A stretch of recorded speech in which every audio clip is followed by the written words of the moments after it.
Welcome to the example on mixed arrays. Let's look at an example how to create mixed arrays. Let's look at the logical flow of examples. We'll create an array of elements with different data types. We have seen this as a part of some examples, but we will do a proper definition. We'll understand some of the concepts of mixed arrays. Part of this, we will create the deliverable mixedarrays.php. So let's create this file.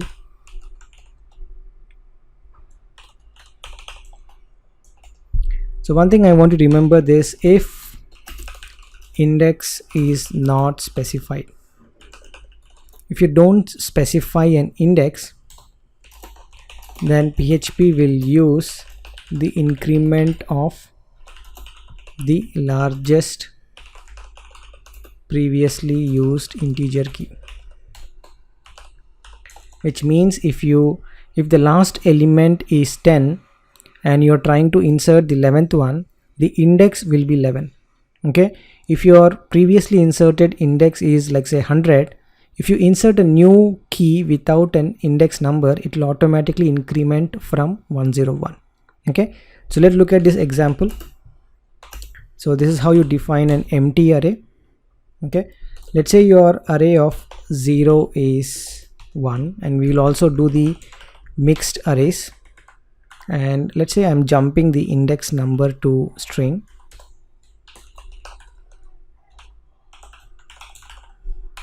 Okay, I'll jump by 4 and I'll put a boolean variable here. Okay, then I'll jump to 10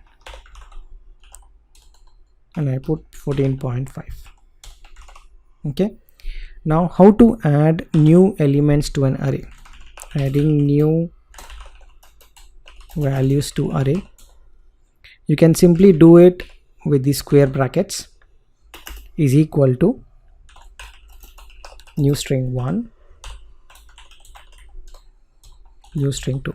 And if you remember, here we have mentioned 10, that is the largest number. Then we haven't mentioned any indexes here. We're just saying please add this new array elements. Okay, you can guess the output based on what we have discussed here. If the index is not specified, PHP will use the increment of the largest previously used integer key. So the largest previously used integer key is 10. So this will be 11 and this will be 12. So you can guess the output. And we're going to do the var dump anyway.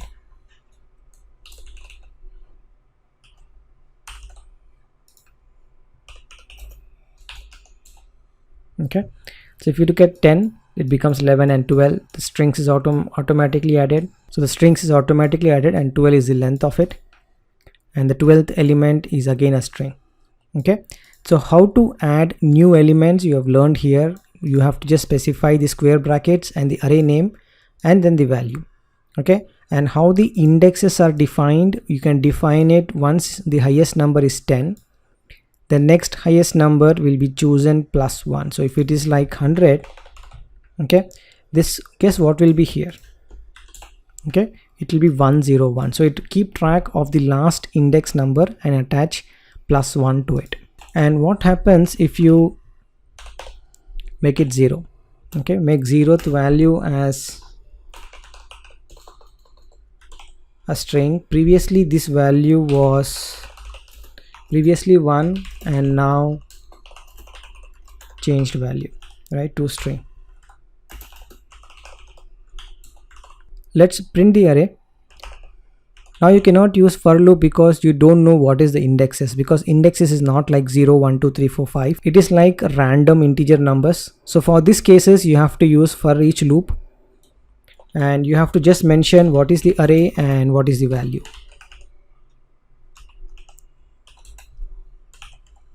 Okay, and then you can print the values.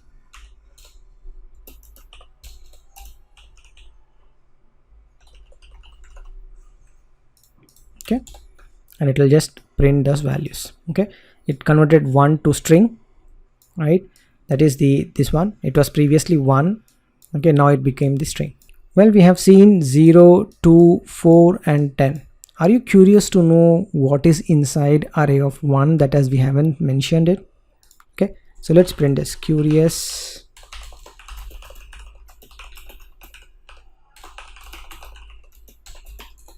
right? You can actually do that. Echo array of 1, right? Nothing happens, so you are safe to use that, but there's nothing inside it. It's basically an empty value, right? If you say empty,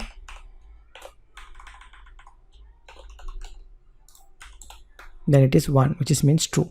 Okay, this array of 1 is empty, that is true. So remember how to add new values to an array. You can just mention the square brackets, assign the value, and it's gonna create a new element in an array. And what index it will take the index which is increment of the largest previously used integer key number. If it is 100, it will be 101. If the highest number is 10, then it will be 11. Okay, so you have learned a couple of things. You have learned you can use mixed arrays. You can define n number of arrays. You can choose to have your own index, and you can choose to ignore the index. An index can also be generated by itself. And if you try to print something that doesn't available in the array, it just print some empty values. Okay, and how to check that empty array using an empty method. Okay, so that's all the lecture on mixed arrays, and I'll see you in the next one.